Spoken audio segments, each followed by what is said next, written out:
अस्सलाम वालेकुम दोस्तों, उम्मीद है आप सब खैरियत से होंगे। मैं होम्यो डॉक्टर ज़हीर आपको अपने YouTube channel homeo health care में खुशामदीद कहता हूँ, वेलकम करता हूँ। आज का जो मालूमाती प्रोग्राम है वो अस्थमा के बारे में है, या दमा भी जिसे कहा जाता है, या तंगी तनफ़ुस भी कहा जाता है, ब्रोंकियल अस्थमा के बारे में है। इसमें होता यूँ है कि क्योंकि ये एक तशन्नुजी मर्ज़ है और जिसकी वजह से फेफड़ों की जो हवा की बारीक नालियाँ होती हैं उसमें तशन्नुज पैदा हो जाता है, और डायाफ्राम के जो उज़लात हैं उसमें तशन्नुज पैदा हो जाता है, और इस वजह से सांस लेने में दिक्कत होती है, दुश्वारी होती है, और तंगे तनफ़ुस के जो है अटैक होना शुरू हो जाते हैं, या दमे के दौरे पड़ना शुरू हो जाते हैं। सांस की नालियों की ख़राबी या फेफड़ों की नालियों की जो बारीक बारीक नालियाँ होती हैं सांस की, वो मज़ीद बारीक हो जाती हैं, जिसके सबब सांस लेने में शदीद तकलीफ़ होती है मरीज़ को। हत्ता कि मरीज़ बात करते करते भी उसका सांस फूलने लग जाता है, और चलने फिरने से तो फूलता ही है, मगर थोड़ा सा काम करने से या बातें करने से भी सांस फूलना शुरू हो जाता है, उसे सांस लेने में दिक्कत और दुश्वारी होती है।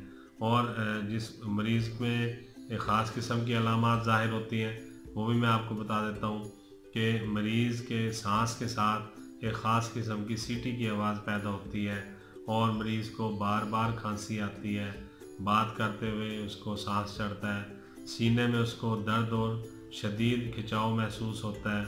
ख़ासकर रात को जब मरीज़ सोता है निसफ शब के करीब, उसको अपने सीने में दर्द और शदीद दबाव महसूस होता है, और सांस में दिक्कत होती है, उठ के बैठ जाता है, और मुख्तलिफ़ हीले से मुख्तलिफ़ तरीक़ों से सांस लेने की भरपूर कोशिश करता है, और वो कोशिश करता है कि उसका सांस बहाल हो और वो नॉर्मल तरीके से सांस ले, जिसके लिए वो अपने सीने को भी दबाता है और खुली आब हवा में जाने की कोशिश करता है। और काफ़ी तगदो के बाद जब बहुत सारा रेशा या बलगम का अखराज होता है, फिर उसका सांस आहिस्ता आहिस्ता बहाल होना शुरू होता है। इस दौरान वो खांसी भी करता है, उसे खांसी भी काफ़ी आती है, और खांसी के साथ ही उसका रेशा खारिज होता है, फिर जो है उसका सांस जो है आहिस्ता आहिस्ता बहाल होना शुरू होता है।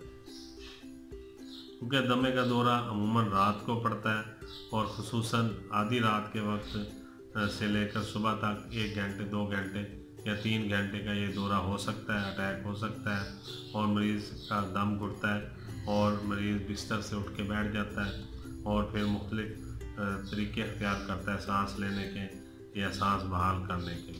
तो ऐसी सूरत में जो है मरीज़ को चंद एहतियाती तदाबीर भी इख्तियार करना ज़रूरी होती हैं, और मेडिसिन तो वो लेता ही है, उसके साथ एहतियाती तदाबीर भी इख्तियार करना ज़रूरी है। एहतियाती तदाबीर मैं आपको बता देता हूँ।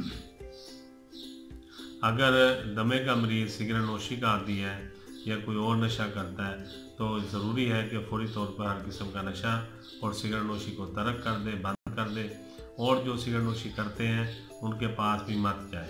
अगर मरीज़ को रंग रोगन का या सफ़ेदी का काम करता है, जिसमें उसको दीवारों को खुरचना पड़ता है, सफ़ेदी साफ़ करनी पड़ती है, जिसकी वजह से बारीक बारीक ज़र्रात सांस के ज़रिए अंदर जाते हैं, और रंग रोगन करता है जिसकी वजह से स्मेल के साथ, केमिकल की स्मेल के साथ उसके अंदर जाके स्मेल जो है केमिकल वगैरह फेफड़ों में इन्फेक्शन पैदा करते हैं, तो इस काम को भी फ़ौरन बंद करें, तर्क करें।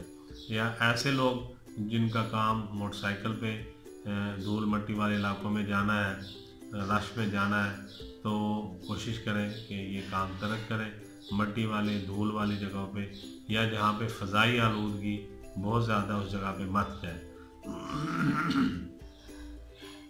इसके साथ साथ ऐसे लोग जो कि ऐसी फैक्ट्रीज़ में काम करते हैं, ऐसे कारखानों में काम करते हैं जहाँ पे कपड़ा बनता है और कपड़े के बारीक बारीक रेशे उड़ते हैं, तो जिस वजह से उनको दमा होता है, तो वो अगर उनको दमे की पहली स्टेज स्टार्ट हो गई है और वो महसूस कर रहे हैं उनको सांस लेने में हल्की दिक्कत और दुश्वारी का सामना है, तो फौरी तौर पर वो इस काम को बंद कर दें, छोड़ दें, अपना पेशा तब्दील कर लें, अपनी जॉब तब्दील कर लें, अपनी नौकरी तब्दील कर लें, ताकि इस बीमारी का इलाज भी वो कर सकें। और फिर बार बार ऐसी जगहों पे जाने से जो बीमारी की शिद्दत है उसमें इजाफ़ा होता है, क्योंकि इस बीमारी का ताल्लुक हमारे सांस से है, और सांस जो है वो ज़िंदगी को रवां दवा रखने के लिए बहुत ज़रूरी है। तो जब सांस ही आप सही तरह से नहीं ले सकेंगे तो फिर ज़िंदगी का दारोमदार आप कैसे कायम रख सकते हैं। तो इसलिए आपको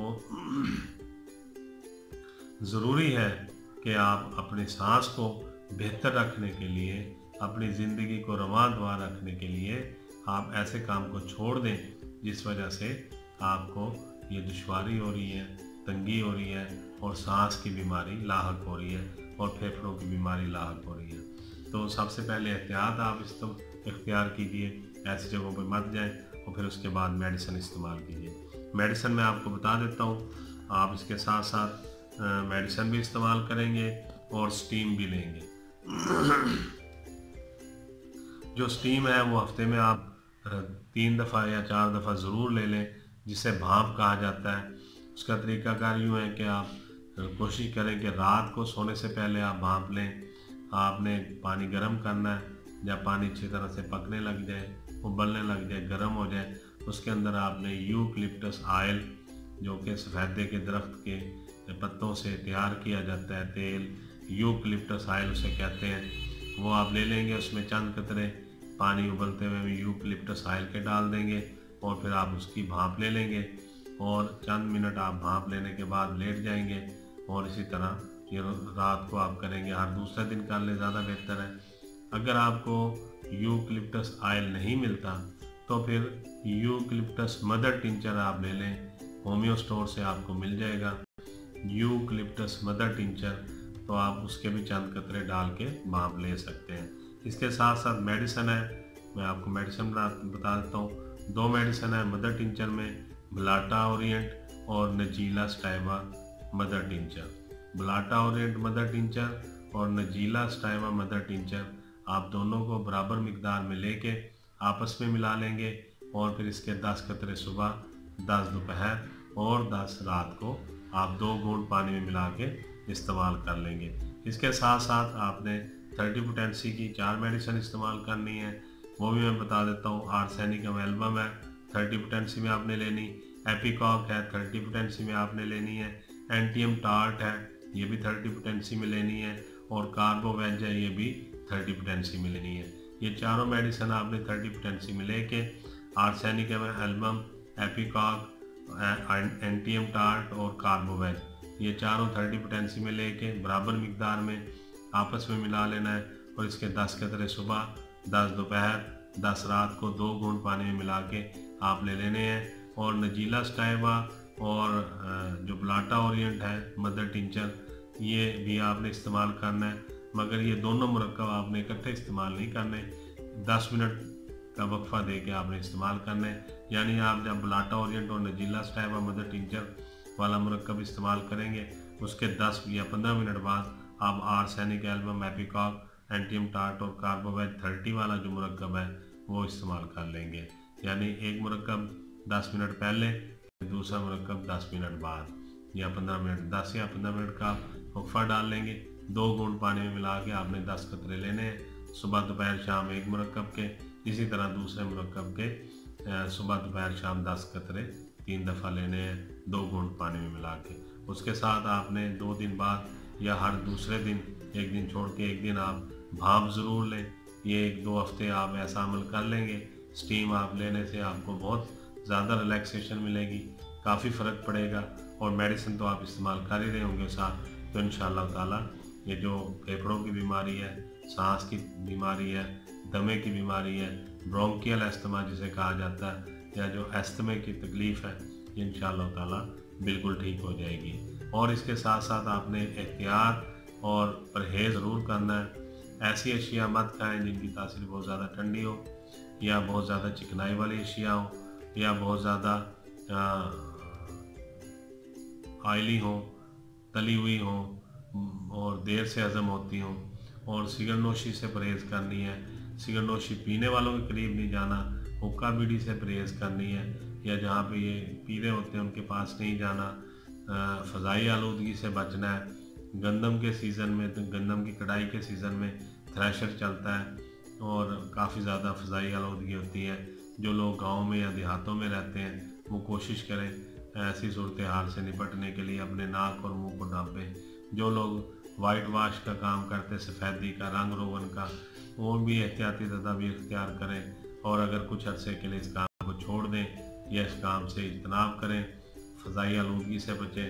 केमिकल या कपड़े की फैक्ट्रियों में काम करने वाले जो लोग हैं वो भी कोशिश करें, अगर उनको अस्थमा की बीमारी हो गई है तो फौरी तौर पर इन कामों को छोड़ दें और कोई काम इख्तियार कर लें, ताकि ये बीमारी जो है ये अपनी ख़तरनाक कंडीशन इख्तियार ना करे और आप इससे जल्दी ठीक हो जाएं और आपको आराम आ जाए। यही गुजारिशात आपसे करनी थी। उम्मीद है आपको आज का मालूमाती प्रोग्राम अपना अस्थमा के बारे में या ब्रोंकियल अस्थमा के बारे में, दमा के बारे में या तंगी तनफ़ुस के बारे में होम्योपैथिक की मेडिसिन का अच्छा लगा होगा।